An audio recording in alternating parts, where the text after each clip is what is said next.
Well, forgive my bedhead. I am back at the farm location doing some more work on the actual house this time. I also brought down the VW to get it here and situated. It's actually in the shop. I'll show you that in just a moment. Just to give you some updates on what we've been doing. I had a visitor this week. I'll put his link to his page down in the comments. But Pete from Pete Snakebite Kit, who built a very beautiful Hurricane Cobra, came by to visit. He's out of Utah. He came by to visit, and he did a little interview with me and with our friend Jim, who also has a yellow Hurricane Cobra, and I'll post links of that as well once they are up.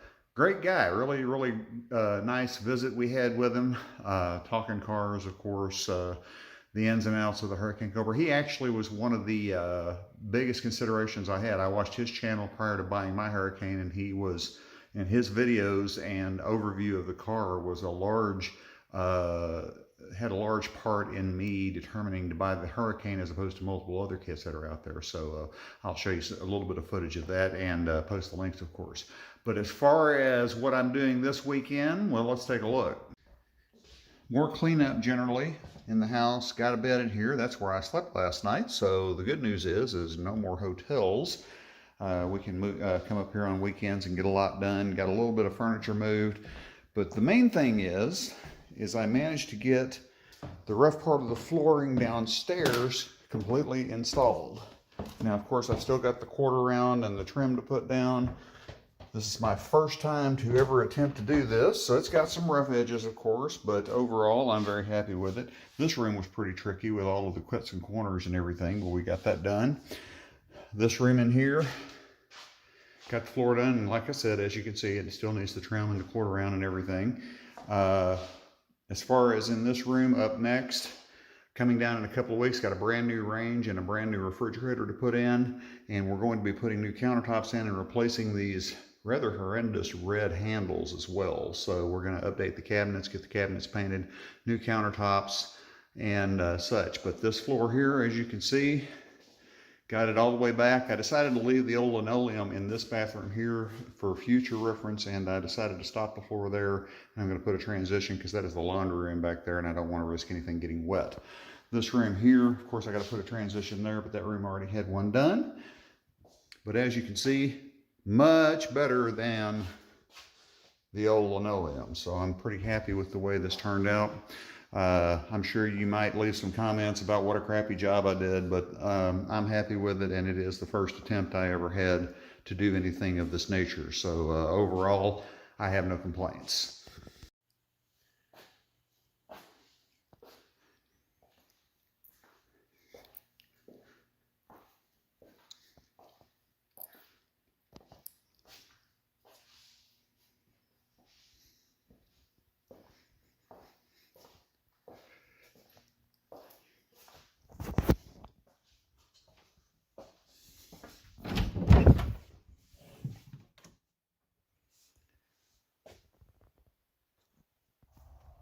Getting a little bit better shot of what we're going to do here with the driveway. That car needs to go away. I'm going to haul it off if the owner of it does not come and get it. But I'm going to run the gravel along this path right up to here. This is the part that they laid down last time. Still got to do some smoothing out and everything, leveling off and everything. I can get to that later. But we're going to walk up to the shop now and show you the space that I have, even with one car already in there. You can see here, got to do some leveling here, but we've got it up pretty well to that. I need to fill that little hole in there. Let's get this garage door open. Forgive me for it being a little dark. We still got to get electricity run up in here. I've got my ladder here. Loads of space, loads of space, loads of space, loads of space, and there is the bug parked inside of here. And as you can see, we've got plenty of room. I am way back away from it now. I've got room for probably 9 to 12 cars in here if I pack them in good. This one is over in the corner, just awaiting its day for the start to work on it.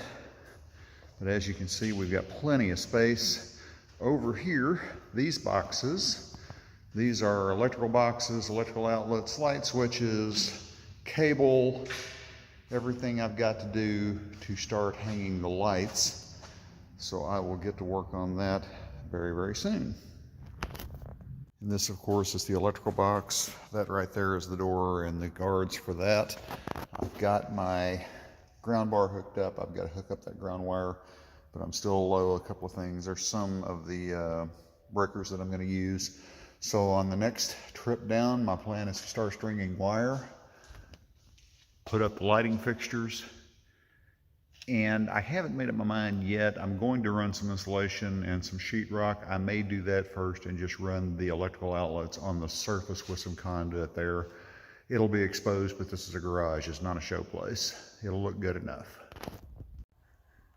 And you can see here, lots and lots of room. I'm eventually going to have to build a fence in back here so my dog can really enjoy her time here. Still got to clean that out, get all that junk out of there, repair that panel there. Right there, I'm going to put a carport where I can park probably another car and my trailer underneath it. That will be in the near future. But overall, the scenery here is outstanding. I think I'm going to enjoy it. Got to repair that greenhouse. That's for my wife.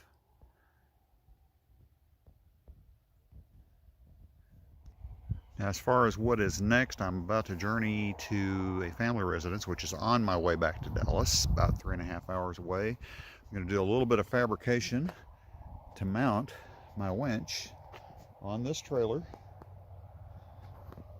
that you noted in a previous video. Now, my plan for this is I'm going to mount a temporary mount, meaning that it's going to be removable. That way I don't have to worry about the elements getting to the winch, or God help us, somebody deciding they like my winch and wanting to take it. So that'll be in another video coming up soon. You'll see that. On my way back home, you guys have a great day.